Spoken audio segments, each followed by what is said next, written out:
형제들 가짜뉴스를 헬로모넬 해봤습니다. 요즘 유튜브 보면 말이죠, 갑자기 조선시대 가지고 까대기 하는 애들이 많았죠. 그래서 오늘은 다시 한번 북구 머시기 TV입니다. 일단 영상부터 한번 같이 보시죠. 오늘은 사실관계와 이성적 판단은 조금 미루고 상식과 도덕에 집중하여 이야기를 풀어가려 한다. 요즘 많이 쓰는 인터넷 언어로 소위 국뽕이라 말하는 한국 사람들의 나라 사랑은 지나치게 강하다. 포장되고 미화되어 있는 과거 역사에 대해 이상하리만큼 강한 긍정을 한다. 미디어에서 보는 조선은 늘 웅장하고 아름다우며 이만한 지상낙원이 따로 없을 정도로 묘사되고 있다. 하지만 필자는 자신있게 말할 수 있다. 이는 모두 거짓이며 진실은 상당히 센세이션하다는 것이다. 야, 너는 원래도 사실관계와 이성적 판단이 없어. 내려놓을 게 없어요. 뭘 내려놓기는. 북구TV 얘의 진짜 문제가 뭐냐면, 지 딴에는 뭔가를 이제 가르치는 영상이에요, 만든 게. 근데 지가 너무 무식해가지고 지가 하는 말이 뭔지를 이해를 못하고 떠들어. 지가 무식하다는 거를 몰라요. 앞뒤가 안 맞는 얘기를 하는데 바로 앞에 있던 거를 뒤에 지가 반박을 하는데 그걸 지가 몰라요. 센세이션하다, 굳이 쓰려면 센세이셔널하다 라고 써야지.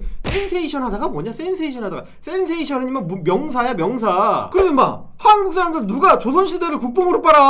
너 저기 혹시 저 환단고기 좋아하는 그 환빠들 얘기하는 거니? 환빠들이 좋아하는 시대는 조선시대가 아니에요. 환빠들 좋아하는 거는 기원전 6000년 7000년 뭐 이런 때야. 환국인지 나발인지. 조선이 뭐 기원 전에 만들어졌던 왕조라고 생각하는 건 아니지? 야, 그건 고조선이다. 그리고 인마 한국의 어느 미디어에서 조선시대를 웅장하게 그리냐? 아니 최근에 만들어진 영화나 드라마들 한번 봐봐요. 남한산성, 분도, 역적, 관상, 광해, 명량. 야, 여기서 멋있고 웅장하게 그려진 조선이 어디가 있어? 신분제에 따라서 엄청난 고통을 받는 사람들이 나오고, 굶주리고 힘들고 지치고 침략당하고 막 뺏기고 막 이런 거. 그거 아니면 고위층들이 권력 두고 지네끼리 싸우는 거, 이런 거밖에 안 나와. 그나마 이제 광해가 약간 뭐 미화했다 이제 이런 식의 비판을 받긴 하지만은 그게 조선시대를 미화했다는 비판이 아니고, 광해군이 약간 아리까리한 인물인데 이게 뭐 좋은 면도 있고 나쁜 면도 있고 특히 좀 이상한 면도 있고 미쳤나 싶은 면도 있는 사람인데, 그거를 약간 좀 이렇게 백성을 사랑하는 왕으로다가 이렇게 무리해서 미화를 했다, 그런 비판이 있지만 조선시대는 행복하고 웅장하고 거대하고 아름다웠던 시대였다라고 그러지 않잖아. 그 광해에서도 결국에는 천민이 왕이 되는 뭐 이거 신분제와 관련된 스토리가 중심축이라고. 그리고 임마 네가 그 썸네일로 쓴 그 송강호 아저씨가 나온 거 그거 임마 사도잖아. 사도 스토리가 뭐냐? 미쳐버린 아들 사도세자를 영조가 뒤주에다 가둬가지고 죽이는 이야기 아니야. 정상이니 그게 웅장하고 스케일이 큰 조선시대 미화냐? 애비가 아들 죽이는 게 아름다운 이야기야?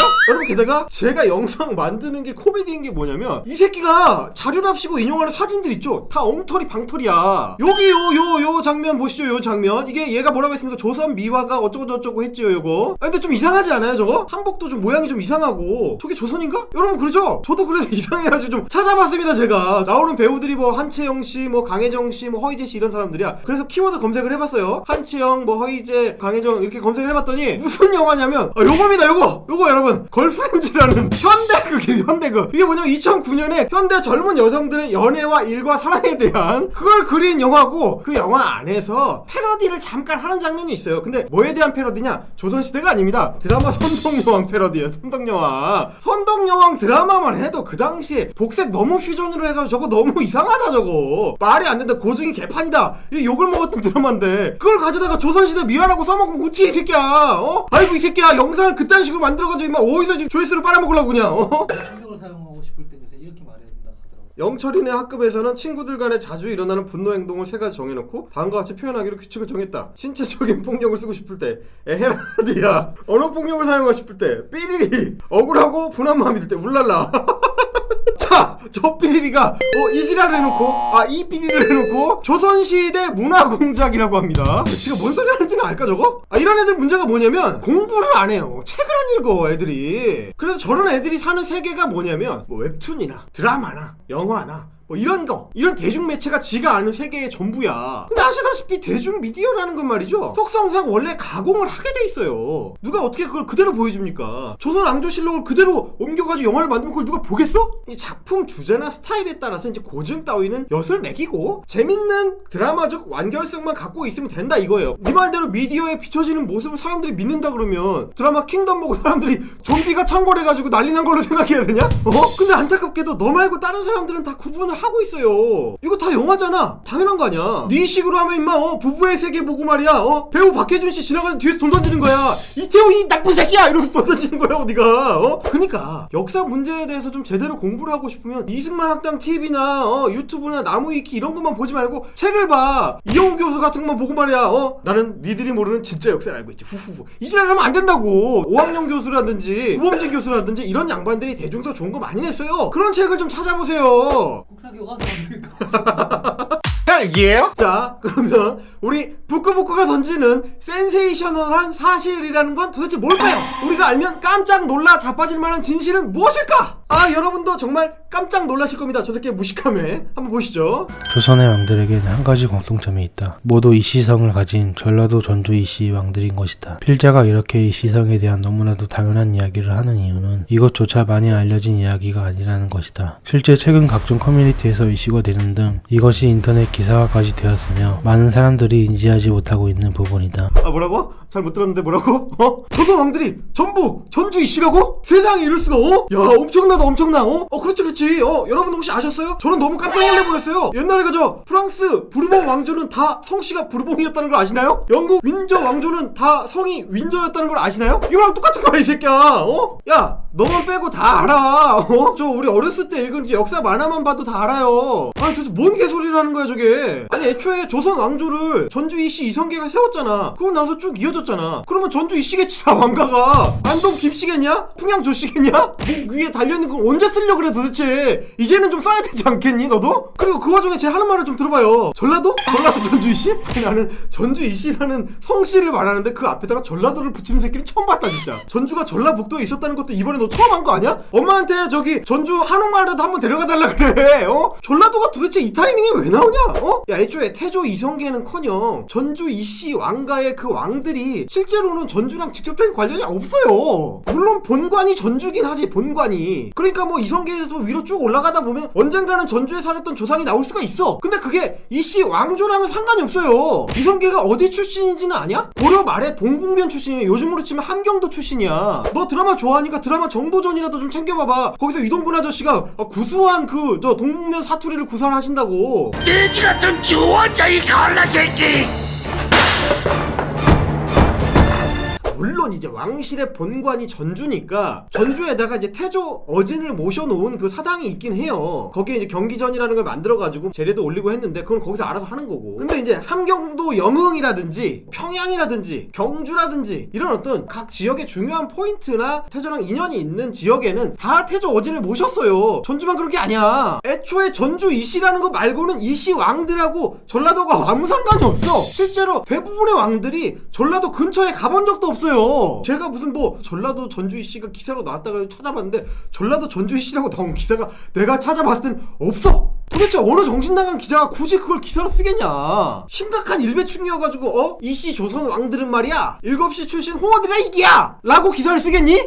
돌았냐? 아니 저게 도대체 조선 왕조를 설명하는 데 있어서 어떤 정보가 된다고 저 얘기를 씨부리고 있냐 이 말이에요. 자 이런 어처구니 없는 부분들을 제가 왜 보여드리느냐. 얘 영상의 핵심이 저런 어처구니 없는 거예요. 뭐 길지도 않아. 한 5분 6분짜리 영상에다가 파편적인 중얼거림 그냥 중얼 얼기설기 이렇게 엮어가지고 그냥 이게 띵 내놨어. 이 영상만 해도 말이죠. 제목이 뭐냐면 조선이 망한 이유 이씨성을 가진 27명의 왕들인데 근데 실제 내용을 보면 이씨성이 뭐가 문제인지 전라도가 뭐가 문제인지 그런 건 안 나옵니다. 심지어 왜 27명을 강조했는지 그런 거 하나도 안 나와. 조선 왕조의 왕은 27명이구나 완전 신기하다 이러면서 27명 이렇게 적어놨겠지. 전주 이씨 얘기는 저 전라도 머시기라고 떠들 때 저때밖에 안 나와. 그냥 상관없는 일배식 어그로 끌기죠 저게. 실제 영상을 보면 말이죠. 지가 생각할 때 좀 기괴하다 싶은 조선 관련된 정보를 조각조각 어디서 주워다가 7살짜리가 바느질한 것처럼 이렇게 대충 꾸며놨어요. 그래서 영상이 어떻게 구성되어 있느냐. 맨 처음에 갑자기 OECD 얘기가 나옵니다. OECD에서 대한민국의 행복도가 낮대. 아니 저게 조선이랑 무슨 상관이야 그죠? 그래서 혹시 그 다음에 무슨 얘기를 하지? 봤어. 한국의 노동시간이 너무 길대.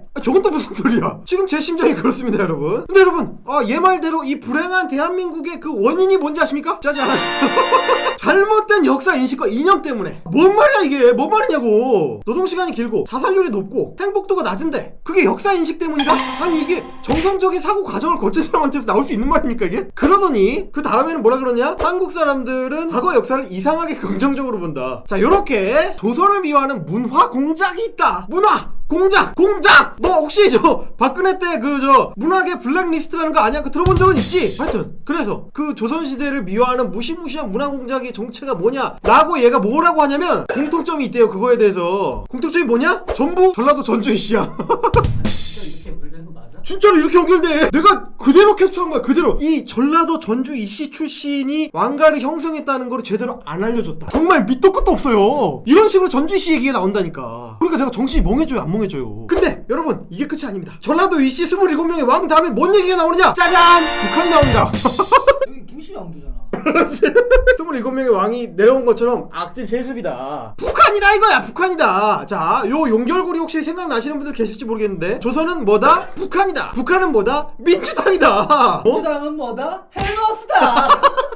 자, 요 얘기를 어디서 들어보셨던 것 같지 않습니까 여러분? 그렇습니다. 지난번에 윤성이가 똑같은 얘기를 했었죠. 그런데 여기서 끝이 아닙니다. 자, 그 다음 장면 보시죠. 요겁니다. 10% 90% 지난번에도 했던 얘기 똑같이 합니다. 요렇게 백성을 착취하는 구조가 또 뭐랑 똑같다? 북한이다. 그래서 얘 영상을 몇 개 보면 말이죠, 모든 영상이 사실은 다 똑같은 얘기를 합니다. 처음에 썸네일을 뭘로 했든 제목을 뭘로 했든 그런 건 중요하지 않아요. 막상 보면 내용은 다 똑같아. 심지어 그 안에서 인용하는 자료라고 주장하는 어디서 주워온 조각조각들, 그거 내용 다 똑같아. 사진도 다 비슷비슷합니다. 그래서 그 안에서 뭐 조선의 뭐 위생이 문제였다, 뭐 상하수도 시설이 안 됐다, 뭐 도로가 부실했다, 상업 발달에 미비했다, 무슨 얘기를 하든지 중요하지 않습니다. 왜냐하면 결론은 결국 조선은 북한이다, 북한은 민주당이다, 민주당은 헬마우스다 이렇게 하기 때문에 영상 구조가 다 똑같기 때문에 새 영상을 찍는 이유를 알 수가 없어요. 물론 윤서인도 똑같긴 하지. 자, 이래놓고 보면 말이죠, 제가 자꾸 조선 거리는데 조선이 그래서 구체적으로 뭐가 문제라는 건지, 뭐 때문에 망했다는 건지 그 정확한 이유를 논리적으로 설명을 못합니다. 조선이 노예제 사회였다, 상하수도가 제대로 안 돼 있었다, 평균 수명이 짧았다, 상업 발달이 미비했다, 이런 파편적인 사실관계만 나열을 해놓고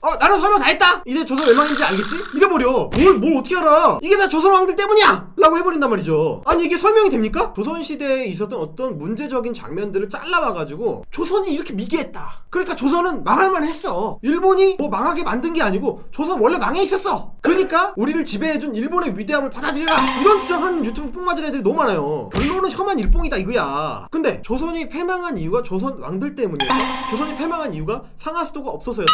도로가 없어서였다? 사업 발달이 안 돼서 그랬다? 물론 그 각각 하나하나들이 조선 패망의 어떤 이유가 됐을 수는 있죠. 근데 그 각각의 하나하나가 조선 패망을 전부 설명할 수는 없는 거예요. 그 몇 개 모아놓는다고 해서 조선 패망이 설명이 되는 게 아니야. 실제로 보시면 19세기 제국주의 시절에 인도든 이란이든 베트남이든 그 전까지 그 지역에서는 한가락 하던 나라들, 심지어 소위 제국이었던 나라들도 다 자빠집니다. 이건 어떻게 보면 그 당시에 서양 열강의 침탈에 의한 이 격차 때문에 어떻게 보면 피할 수 없었던 그런 흐름이기도 하거든요. 이게 조선만의 특수성이 아니라 이거야. 그 왕조 국가들에서 조선의 특성이 나타나지 않은 거 당연히 없지만 동시에 그 왕조 국가들은 조선과 엄청나게 다르거든. 하지만 같은 시기에 공통적으로 다 자빠집니다. 그러니까 뭐냐, 조선이 무슨 상하수도를 잘 깔고 도로를 잘 닦아놨다고 해서 미국이니 영국이니 러시아니 서양 열강 대열에 당시 거의 유일하게 합류했던 일본의 침탈, 그거로부터 우리가 안전할 수 있었다? 상하수도 있었으면 그걸 피할 수 있었다? 말이 안 되죠. 일어나지 않았던 상황을 갖고 200년 뒤에 현대인이 가가지고 고나리질 하는 거야. 역사라는 건 말이죠, 지가 보고 싶은 부분만 이렇게 딱 잘라가지고 그 단면을 들여다보면 되는 게 아닙니다. 특정 순간만 절단을 하면은 어느 나라든지 졸라게 미개하게 보이게 만들 수가 있어요. 서양 중세 때 마녀 사냥하는 그 시기만 딱 잘라서 봐봐, 얼마나 미개합니까? 그 당시에 서양이랑 중국을 비교하면 중국은 비교할 수 없을 정도로 최첨단의 초거대 제국이에요. 바이킹이 북유럽에서 약탈하고 있을 때 인도는 엄청난 대국이었어. 그게 비교가 됩니까? 그러니까 여러분 생각해보세요. 한반도의 역사라는 거는 1910년에 조선이 망하면서 끝나는 게 아닙니다. 그러고 나서 갑자기 2020년에 뿅 순간이동하는 게 아니야. 조선인들이 거기 영원히 갇혀 사는 게 아니고 대한민국 사람이 어느 날 갑자기 땅속에서 솟아오른 게 아니에요. 우리는 말이죠, 1910년에 나라 뺏기고 나서 10년도 안 돼서 1919년에 전 국민적인 대대적인 시민 저항운동을 펼쳤던 사람들이야. 그리고 공화제에 기초한 임시정부를 그 해 10년도 안 되는 그 기간 동안에 결국 만들어냈단 말이에요. 그리고 그 임시정부의 법통을 지금의 대한민국 정부가 잇고 있는 거고, 우리가 그 사실을 중요하게 생각하고 그 정신을 계승하고 반복해서 다짐하는 이유, 우리는 부당한 억압에 굴복하지 않는 민족이다. 이 정체성이 바로 그런 우리 역사에 담겨있는 거 아니겠습니까? 거거든요. 거기서부터 현대적 한국인이 꿈틀거리기 시작하는 거고, 그거를 그냥 쌩까고 무시하겠다 그러면은 역사를 뭐하러 들여다봅니까? 역사는 단절이 아니고 흐름인데 말이죠. 자, 오늘은 지가 뭔 말을 하는지도 모르는 부끄부끄TV를 털어봤고요. 오늘은 여기까지입니다. 저는 헬메어스였고요. 구독은 동지, 저번은 팀플, 멤버십은 동력, 헬 예야!